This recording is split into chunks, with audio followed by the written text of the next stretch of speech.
নিজের দুঃখের কথা তোমাদেরকে আর কত বলবো বলো তো। তোমরা জানি বিরক্ত হচ্ছ, তবু কাকে বলবো বলো তো। ওই জন্য তোমাদের কাছে ছুটে আসি। আজকের অক্ষয় তৃতীয়া সোমবার, সবাই আছে, আমাদের এখানে একটা মন্দির আছে সেখানে। আর আমি এখানে কি করছি জানো বন্ধুরা, দুর্গা পুজো বলো আর গঙ্গা স্নান বলো, যে কদিন দোকানে বলো, আমি তো আমার বাচ্চাটাকে নিয়ে কখনোই বেরোতে পারি না। আমি না দোকানদারি করি আর দেখি সবার মা বাবা বাচ্চাগুলোকে কত আদর করে, কত ঘোরায়, কত মজা করে, কিন্তু আমার বাচ্চাটা সেই বাড়িতেই পড়ে থাকে। আমার যে এত কান্না পায় ওই বাচ্চাগুলো দেখে, কি বলবো বন্ধুরা। মানে খুব কষ্ট হয় যে আমার বাচ্চাটার জন্য আমি কিচ্ছু করতে পারি না। তো ওই ঠাকুরকে ডাকছি, ঠাকুর আমার এই দুঃখ কি কবে বুঝবে না। আমার বাচ্চাটা তো আস্তে আস্তে বড় হয়ে যাচ্ছে, আস্তে আস্তে সে বড় হয়ে গিয়ে পরের বাড়ি চলে যাবে।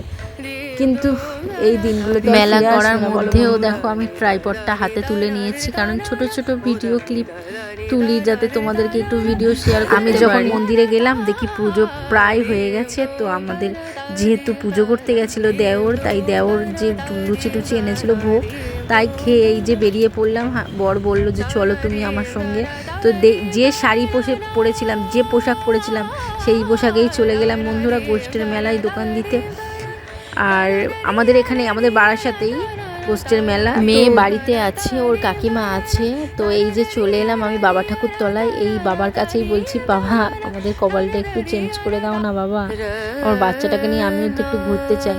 তো এখানে দেখো সবাই সব জায়গা থেকে রাধা গোবিন্দকে নিয়ে আসে আর এখানে দেয় গোষ্ঠ। তো আমাদের এখানে সব জায়গায় হয়।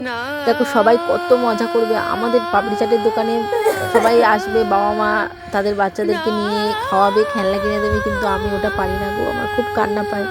আমারও ইচ্ছা করে আমার বাচ্চাটাকে ভালো পোশাক পরিয়ে সাজিয়ে গুজিয়ে নিয়ে আসি, কিন্তু হয় না গো, হয় না। এই কষ্টটা আমি কাকে বলবো বলো তো। আমার তো মা নেই।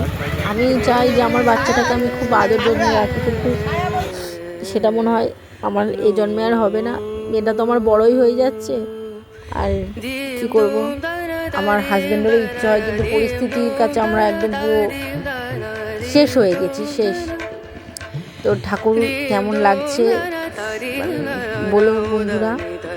এই জন্য তোমরা যদি ভালো করে দেখতে চাও, তার জন্য আমি ছবি তুলে দিয়েছি ভিডিওতে। আর এখন পুজো তো হচ্ছে, আর কি করবো, মনটা খারাপ। দোকানে হাজব্যান্ড আছে, আমি এইদিকে চলে এসেছি ওই জন্য একটু ঠাকুরের মুখ দেখতে। আর কি হবে, বাচ্চাটা বাড়িতে একা রয়েছে, আর মা বাবা হয়ে আমাদেরকে ভালো লাগে বলো। সেই জন্য দেখো দোকানে এই যে হাজব্যান্ড বসে আছে, লোকজন আসছে টুকটাক, ভালোই লাগছে। কিন্তু আমি বসে বসে ভাবছি আমার এই দুঃখের কপালটা কবে গুজবে, কবে আমাদের সুদিন আসবে।